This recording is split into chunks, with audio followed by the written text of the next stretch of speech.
Hi all, ഇത് ചെറിയൊരു afternoon വ്ലോഗാണ് ഇത്. ഇന്ന് ശനിയാഴ്ചയാണ്. എങ്കിലും മക്കൾക്ക് സ്കൂളൊന്നുമില്ല. പക്ഷേ മൂത്ത മോൾക്ക് ട്യൂഷനുണ്ടായിരുന്നു. പിന്നെ ഇളയാൾക്ക് സ്കൂളിൽ സ്പോർട്സാണ്. അപ്പോൾ രണ്ടുപേർക്കും പോകണമായിരുന്നു. അപ്പം ഇളയ മോൾക്ക് ലഞ്ച് കൊണ്ടുപോകണമായിരുന്നു. അപ്പോൾ അവൾക്ക് ലഞ്ച് കൊടുത്തു വിട്ടു. പിന്നെ അവരെ വിട്ടതിന് ശേഷം ഞാൻ കിച്ചണിലോട്ട് വന്നു. നാളത്തേക്ക് അരി കുറച്ച് വെള്ളത്തിൽ ഇട്ടായിരുന്നു അപ്പത്തിന്. പിന്നെ അയില വറുത്തായിരുന്നു.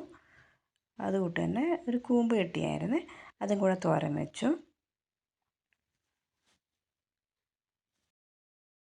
പിന്നെ ഇത് നമ്മുടെ വീട്ടിലൊരു വാഴക്കൊലയാണ്.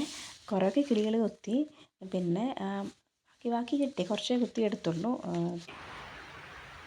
അപ്പോൾ കിച്ചണിലെ പണിയൊക്കെ അത്രയേ ഉള്ളൂ. പിന്നെ വീട് മൊത്തം ഒന്ന് ക്ലീൻ ചെയ്യണമായിരുന്നു, അതൊക്കെ ചെയ്തു. അതിന് വീഡിയോസൊന്നും എടുത്തില്ല ഞാൻ. അപ്പോൾ അത്രയേ ഉള്ളൂ ഇന്നത്തെ വീഡിയോ. അപ്പോൾ വീഡിയോ ഇഷ്ടപ്പെട്ട ലൈക്ക് സബ്സ്ക്രൈബും ചെയ്യണേ. Thanks for watching.